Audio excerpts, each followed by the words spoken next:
presidente Eduardo Canelas, canal A Hora do Vasco. Você falou sobre a questão de entregar as peças tardiamente para o Fábio Carilli. Mas a pergunta que eu quero te fazer é a seguinte: as peças que chegaram até agora, alguns, vou tirar um desse balaio, estão tendo dificuldade de emplacar. O senhor teve também a janela do meio do ano passado e também a de janeiro desse ano para melhorar a defesa, que segue sendo fruto de muitas críticas. Até o Verrete já fez uma citação, claro que citou também todo o grupo. Existe uma consciência, ou já um debate, uma conversa, que a janela de correção vai ser uma janela de muita dificuldade para vocês, vai ser uma janela complicada. Existe essa responsabilidade batendo que vai ter essa necessidade? Obrigado. Você me permite discordar de 2 pontos. Eu acho que nós melhoramos a questão individual do setor defensivo, porque quando a gente toma gol, a gente sempre pega os 2 jogadores que jogam no centro da zaga. Quando eu não consegui trazer o Maurício Lemos no ano passado, todo mundo bateu muito porque eu não consegui trazer, e quando a gente traz, ele não servia mais. O Lucas Freitas é um jogador que tem um potencial e tem um desenvolvimento importante. O João Vitor é um zagueiro que muitos clubes contariam com ele, e a gente faz um esforço para ele ter aqui. Vai errar e vai acertar sempre, então a gente fez essa recomposição na zaga, que eu acho que de repente pode trazer mais um ou outro jogador, mas não é a zaga especificamente posição que fez com que a gente sofresse os gols. Com relação à janela da temporada passada, eu acho que existiu, e sempre assumindo a responsabilidade, tá? Não estou tirando a minha responsabilidade, não. Mas todo mundo sabia que aquele período era o período de mais dificuldade do Vasco em 2024, porque seria o período do aporte. Por isso que existia um apelo tão grande por uma janela muito especial naquele período, e a gente sabia que a gente não tinha dinheiro para fazer. E as contratações que foram feitas, que houve questionamento sobre, com esse valor você traria outro jogador. A forma com que a gente conseguiu diluir as parcelas de pagamento, outros jogadores, ou empresários, ou clubes não aceitariam. Então, nós conseguimos fazer um movimento dentro do que a gente imaginava.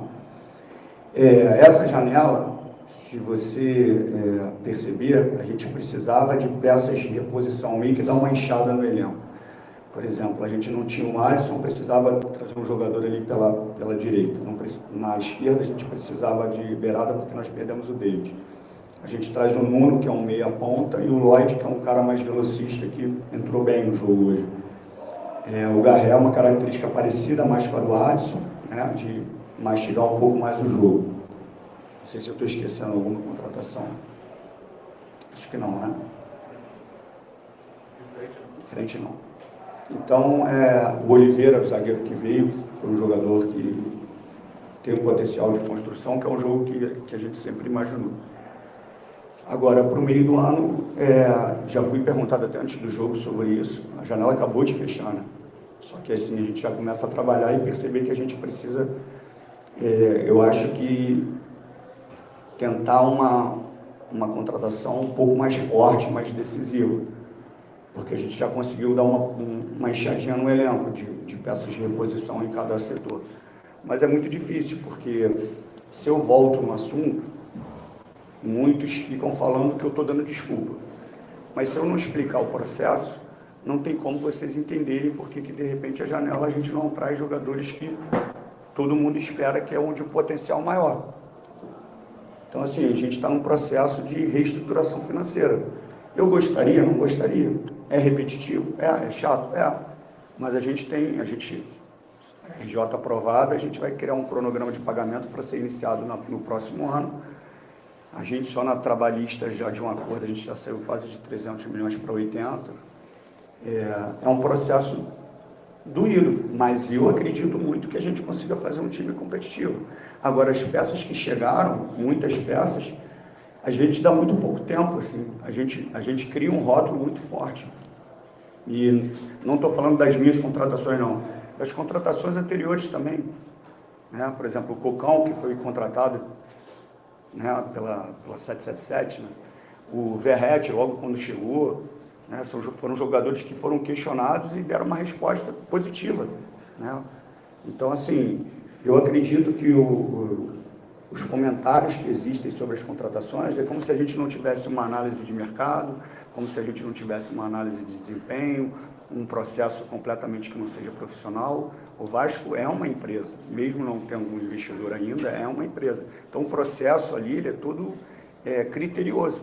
Então, quando a gente contrata o Lloyd, não é uma contratação, achamos o Lloyd interessante por causa... Não, a gente viu os jogos, a gente pesquisou, a gente perguntou, e palavras de jogadores que foram gênios da bola, que jogaram contra o Lloyd, sendo treinadores ou não.